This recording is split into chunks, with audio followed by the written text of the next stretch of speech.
नमस्कार दोस्तों, स्वागत है आपका हमारे यूट्यूब चैनल पर। और चलिए शुरू करते हैं। और हम बात करेंगे स्पेशल वर्ग 3 पर।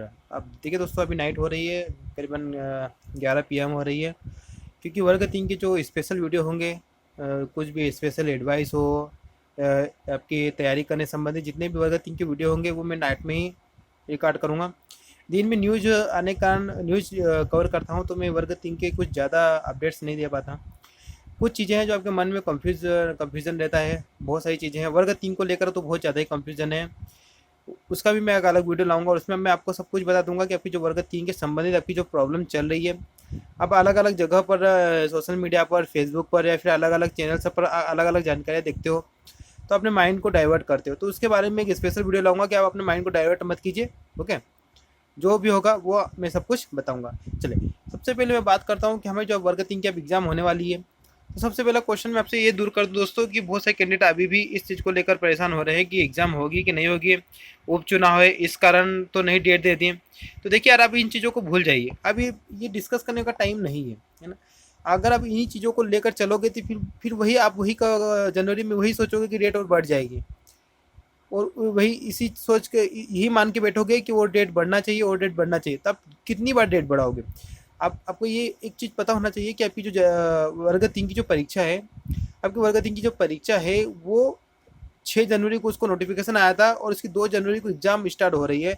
तो एक साल तो ऑलरेडी हो चुका है।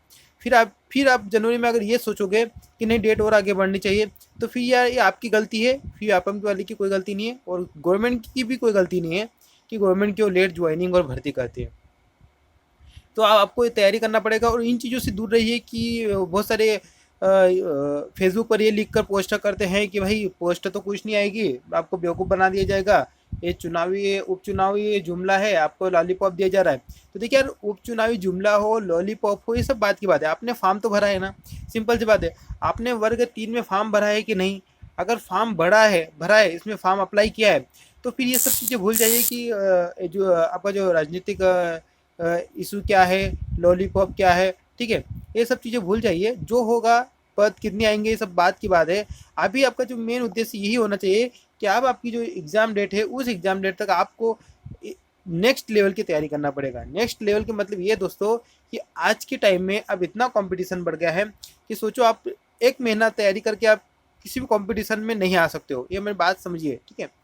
मैंने खुद वर्ग 2 की एग्ज़ाम की तैयारी की थी, तो मैंने सिर्फ और सिर्फ 15 दिन तैयारी की थी दोस्तों। 15 दिन की तैयारी में कोई भी कंपटीशन में नहीं आता। मेरे 102 नंबर आए मैथ्स में और मैं ऑलरेडी बाहर हूँ। और मैंने क्यों नहीं तैयारी की, उसके पीछे एक अलग रीज़न है, वो किसी में अगले वीडियो में डिस्कस कर दूंगा। मैंने वर्ग 2 की तैयारी क्यों नहीं की। बहुत सारे कैंडिडेट बोल रहे थे सर आपने वर्ग 2 की तैयारी की थी, नहीं की थी, और नहीं तो फिर क्यों नहीं की, आपका सिलेक्शन क्यों नहीं हुआ? तो यार, हर किसी के अपने एक अलग इशू होते हैं किसी भी चीज़ को लेकर।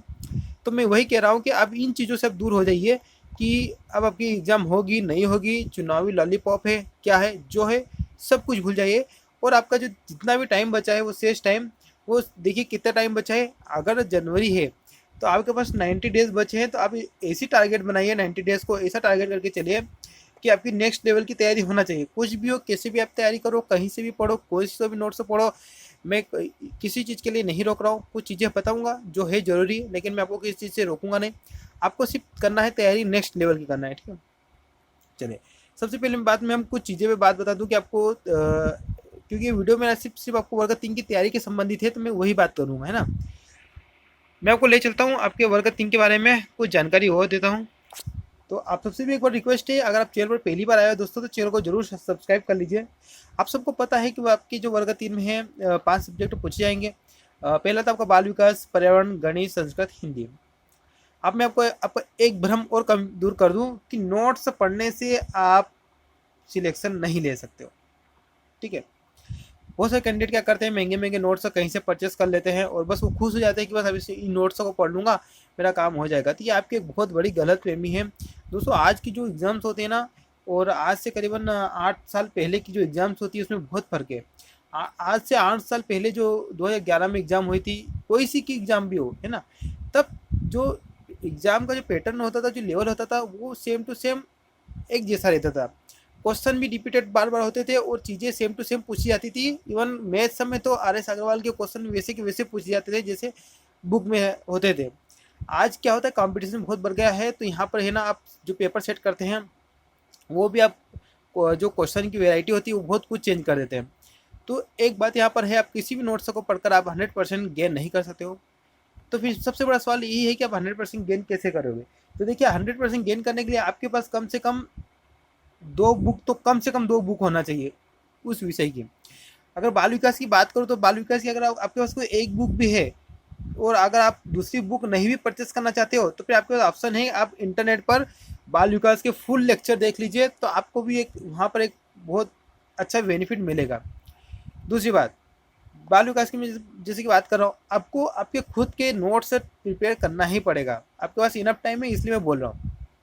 आप ये सोच रहे हो कि मैंने नोट्स परचेस कर लिया, मैंने बुक परचेस कर ली, बस इसको मैं पढ़ता रहूँगा, मेरा काम हो जाएगा। नहीं, पढ़ने से काम नहीं होता दोस्तों। अब जब तक किसी भी टॉपिक को पढ़ रहे हो, जब तक पढ़ने के साथ उसके एक इंपॉर्टेंट पॉइंट्स है कि नोट्स अगर नहीं बना रहे हो, तो ये सोचिए कि आपका जो पढ़ा हुआ है वो मतलब आप उससे जो गेन कर रहे हो, कलेक्ट कर रहे हो, वो बहुत कम होगा। और इससे क्या होगा कि अगर नोट्स अगर आप बनाते हो तो आपका लिखा हुआ आपके नोट्स आपके दिमाग में बैठे रहेंगे और आप उस संबंधित जो दूसरा अगर कोई क्वेश्चन भी आएगा तो वो भी आप सॉल्व कर देंगे।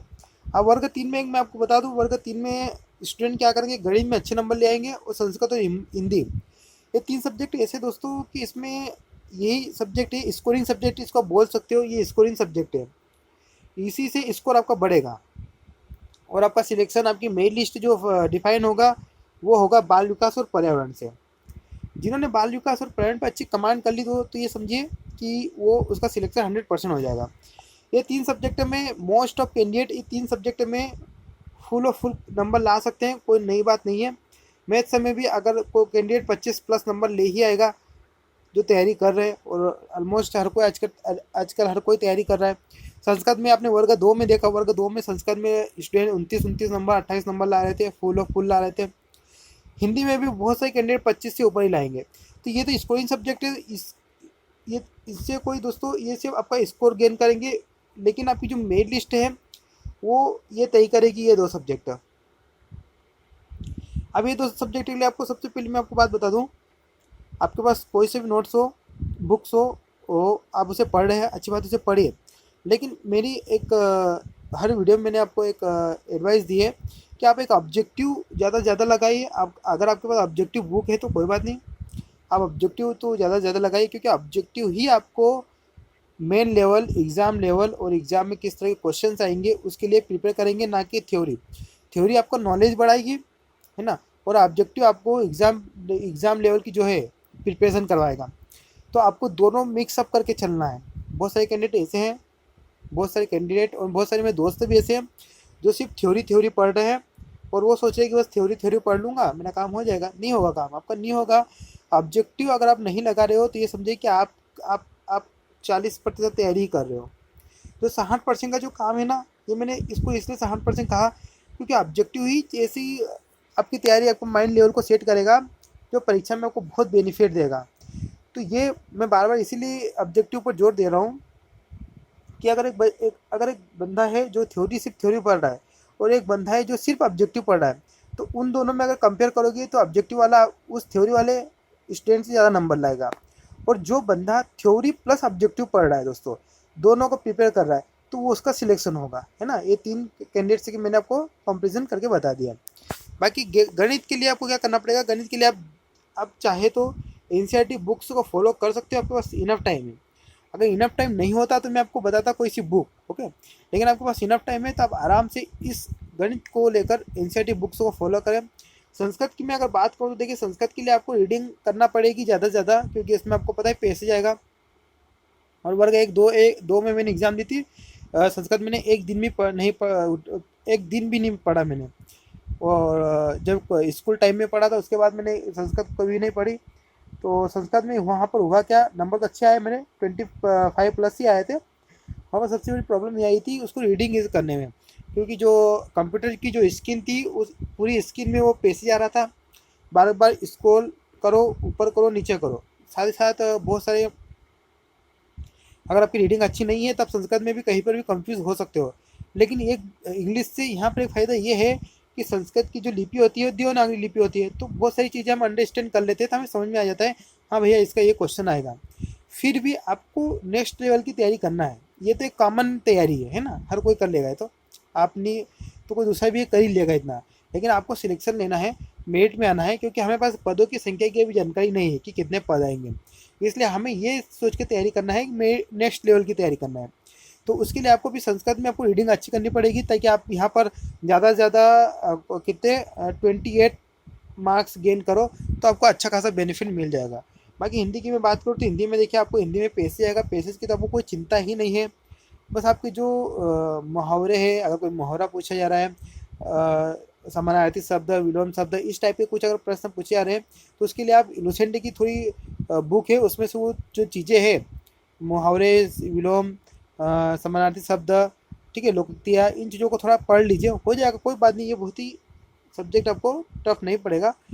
गणित में जिनका गणित का बैकग्राउंड नहीं है, तो देखिए मैंने उनको बताया एनसीईआरटी बुक है, आपको फॉलो करना पड़ेगा। अदरवाइज आप क्या करिए, आपके पास टाइम अगर नहीं है तो आप कोई सी भी एक बुक मार्केट से परचेज कर लीजिए और उसको एक बार पूरी लगा लीजिए।